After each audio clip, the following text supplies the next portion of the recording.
Have you ever wondered what words could bring more harm than comfort to someone who is dying? Do you know that even well-meaning phrases can unintentionally cause deep emotional pain during their final moments? And are you sure you truly understand the weight your words can carry in such fragile times?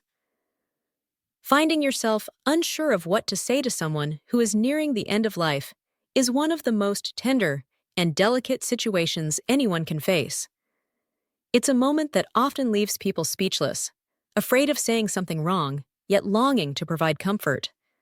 However, it's surprisingly easy to say something that, despite our best intentions, might cause more hurt or discomfort. In this video, we're going to explore 7 specific things you must never say to someone who is dying.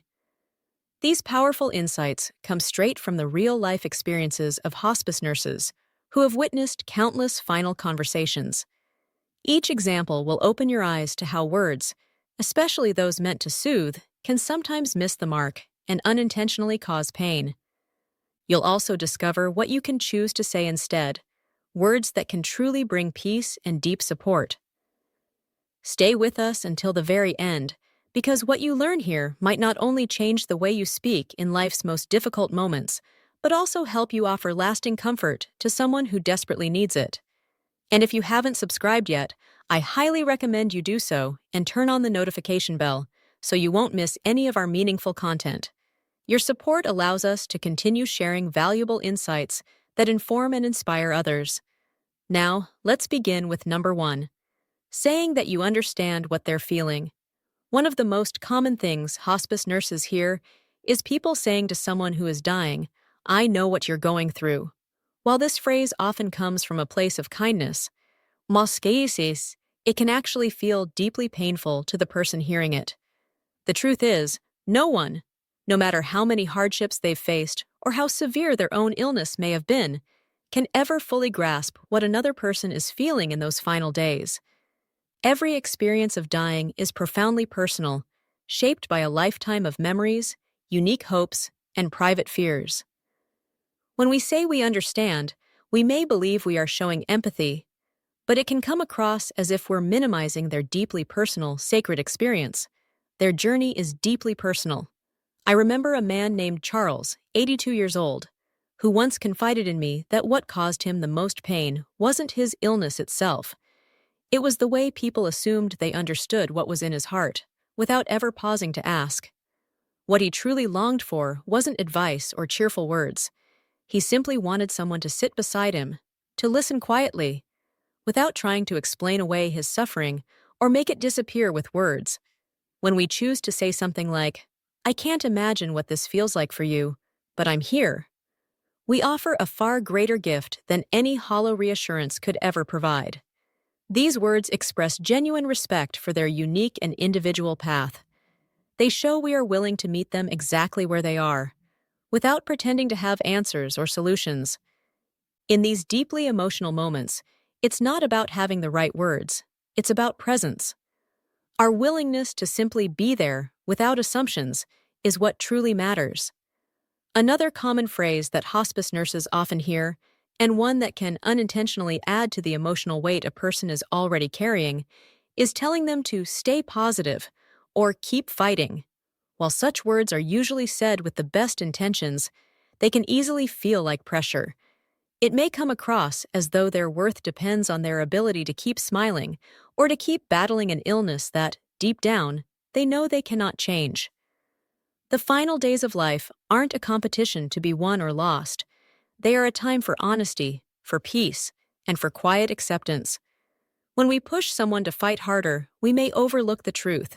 They have already given everything they have. Sometimes, what they need most isn't encouragement to do more, but permission to simply let go and rest. I often think of my neighbor Helen, who was 79. When she entered hospice care, she once told me that every time someone urged her to stay strong or to keep fighting, it felt like another burden placed on her already weary heart. What she really craved wasn't another battle cry. It was the freedom to find comfort, to feel at peace, and to rest without guilt. She told me that every time someone looked her in the eye and said, "You can beat this," It made her feel more alone than ever. It was as if no one truly saw how exhausted she was, how deeply she longed for rest. What finally brought her comfort wasn't another push to keep fighting. It was something much softer, gentle words from friends who simply said, "I'm here with you, no matter what happens." Those words carried a different kind of strength. They didn't push her to fight harder. Instead, they gave her permission to let go of the struggle and embrace peace. Sometimes, isn't it amazing how the quietest words can have the most profound impact? They offered her the freedom to stop battling and to find comfort in just being surrounded by love and support. If you're still here, watching this video, and finding these insights helpful, please take a moment to comment number 2 below to let me know you're still with me.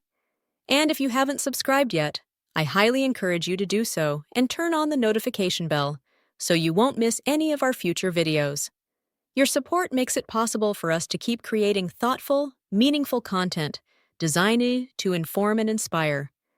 Now, let's move forward with something else that hospice nurses hear far too often: telling a dying person that their suffering is all part of a bigger plan. While this phrase is usually offered with good intentions, hoping to provide comfort or meaning, it can actually feel dismissive to the person in pain. Imagine hearing those words when you're terrified, overwhelmed, and facing the end of life. It can make them feel as though their fear, sadness, or pain doesn't matter, as if their emotions are somehow wrong or unnecessary.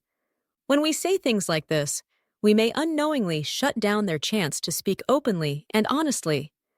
It sends a subtle message that their feelings don't belong, or that they need to see their suffering through a spiritual lens they may not even believe in. I remember a woman named Ruth, who was 84. She once confided in me that when people tried to comfort her by saying her illness was part of some larger plan, it left her feeling deeply unheard. What Ruth truly longed for wasn't answers or explanations. She wasn't looking for someone to justify her pain. All she really wanted was for someone to sit with her and simply listen, allowing her to feel everything she was feeling without judgment, without rushing her toward acceptance or peace. What Ruth needed wasn't complicated. She didn't seek answers about fate or the mysteries of life. What truly brought her comfort was something far simpler: quiet companionship, a hand to hold, a presence beside her, someone willing to sit silently and just be there, softly saying, "I'm here." When we offer our presence instead of explanations, we give a comfort that no words about grand plans or higher purposes could ever provide. Sometimes, isn't it remarkable how the simple act of sitting beside someone can speak louder than any words ever could? Another phrase that often does more harm than good is telling someone not to cry or asking them to hide their emotions. This is one of the most unhelpful things we can say to someone who is dying. Hospice nurses emphasize just how important it is for people nearing the end of life to feel safe expressing everything that's in their heart, whether it's sadness, fear, longing, or even moments of unexpected joy. When we tell someone to hold back their tears or to silence their grief, we may not realize the unintended message we're sending. It suggests, even without meaning to, that their feelings are inconvenient or that they should be hidden away. But their emotions are real, and more importantly, they deserve to be seen, heard, and respected. I'm reminded of a man named Walter, who was 80 years old. He once told me that one of the most peaceful moments of his life came when he allowed himself to cry openly with his daughter by his side. No one told him to be strong or to put on a brave face. In that quiet, tear-filled moment, his tears weren't seen as weakness. They became a release, an honest expression of emotions too deep for words. When we allow people to feel exactly what they need to feel, we offer them a powerful, healing gift: the freedom to be fully themselves without apology or shame. Isn't that the greatest act of kindness we can give? If you're still here, watching this video, and finding these insights meaningful, please take a moment to comment number 4 below to let me know you're still with me. And if you haven't subscribed yet, I warmly encourage you to do so and turn on the notification bell. That way, you won't miss any of our upcoming videos. Your continued support allows us to keep sharing thoughtful, compassionate content that helps inform and uplift others. Now, let's continue with the next important point, something else that hospice nurses often hear in these tender moments. Another phrase that hospice nurses frequently caution against is telling a dying person, "You're going to get better." Even when these words come from a place of deep love and unwavering hope, they can unintentionally cause confusion or quiet sorrow. Often, a person who is approaching the end of life already knows it. They may have accepted it with calmness, or they may still be struggling to come to terms with it. But deep down, they are aware. When we insist that they'll recover, we may think we're giving hope. But in reality, we risk making them feel invisible, as if their truth doesn't matter, or their feelings aren't valid. It can also feel as though we are too afraid to face reality alongside them. This can leave them feeling even more isolated, right when they most need honesty, compassion, and shared understanding.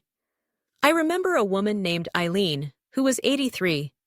She once told me that the most comforting moments didn't come from those who offered hopeful promises about recovery. Instead, what truly soothed her heart were the quiet, simple visits from friends who were willing to sit beside her and gently say, "I'm here and I care." No false hope, no empty reassurances, just presence, patience, and kindness. When we choose to offer our presence over promises, we help build something much deeper than temporary comfort. We create a bridge of trust, giving them the dignity of being met exactly where they are, without judgment or denial. That kind of honesty, blended with tender support, is what truly brings peace in the final days of life. Doesn't it remind us how powerful it can be to simply show up, fully present, without trying to fix what cannot be fixed? Another phrase that hospice nurses often warn about is saying, "Everything happens for a reason." While these words are usually meant to provide comfort or help make sense of something so painful, they can sometimes, such words often feel hollow and can leave a person feeling even more isolated, especially during their final days. In those deeply personal moments, many people are searching for meaning in their own way. When someone else tries to define that meaning for them, even with good intentions, it can feel as though their personal beliefs or heartfelt emotions are being ignored or pushed aside. This isn't a time for offering answers or trying to make sense of things through explanations that may not align with the person's heart, faith, or individual journey. Instead, it's a time for deep listening, a chance to simply be there, to allow them to speak freely and openly without interruption. I recall a man named Henry who was 85. He once told me that the most meaningful moments during his final days weren't the ones filled with advice or words attempting to explain his suffering. What brought him comfort was far simpler, when friends sat quietly with him, giving him space to speak from the heart without trying to justify his pain or assign it a greater meaning. He found his peace not through answers, but through companionship, the quiet, steady presence of people who simply listened and accepted everything he had to say. When we choose to offer our quiet, undivided presence, instead of explanations, we send a powerful message. We show that we honor their personal journey and are willing to walk beside them without needing to map out the road ahead. Isn't it remarkable how something as simple as listening can offer such deep healing?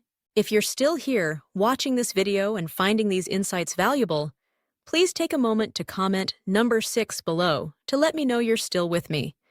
And if you haven't subscribed yet, I warmly encourage you to do so and turn on the notification bell so you won't miss any of our future videos. Your support means the world. It helps us continue creating thoughtful, meaningful content to inform and inspire others. Now, let's move on to another deeply important point, something hospice nurses frequently warn about: telling a dying person how they should feel or act. This is one of the most harmful things we can do, even when we don't intend it to be. Whether we're urging them to be brave, asking them to stay positive, or suggesting they shouldn't feel afraid, these kinds of comments can quietly take away their dignity in an already vulnerable moment. Each person's experience of dying is unique, shaped by their own lifetime of memories, fears, beliefs, and hopes. When we tell them how they should feel, we risk silencing their truth. We may unknowingly make them feel as though their emotions are wrong or even disappointing. I remember a man named Samuel who was 84. He once told me that the most comforting words he heard came from his sister, who softly said, "You can feel whatever you need to feel, and I'll be here with you." Those simple words gave Samuel the freedom to be fully himself, without any pressure or judgment. When we offer that kind of acceptance, unconditional and sincere, we help someone feel truly seen and respected. And in the end, isn't that one of the greatest gifts we can ever give to another human being? As we reach the close of this video, I hope these 7 insights have given you a deeper understanding of just how powerful our words can be during life's most tender, fragile moments.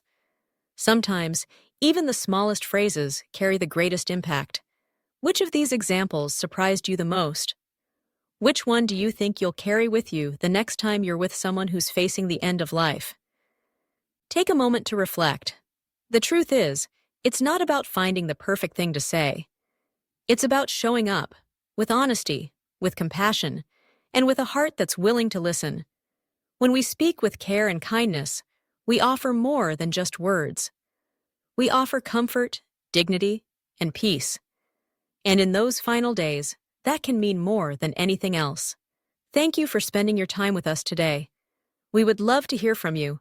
Please leave a comment below and share one thing you learned from this video, along with how you plan to apply it in your own life. Your thoughts matter to us deeply, and reading your comments gives us great motivation and encouragement to keep creating meaningful content. If you enjoyed this video and found it helpful, please don't forget to like, subscribe, and share it with others. Your support helps us continue creating valuable content to inform and inspire more people. Wishing you health, happiness, and peace always. And remember to subscribe to our channel for more heartfelt videos like this. Take care.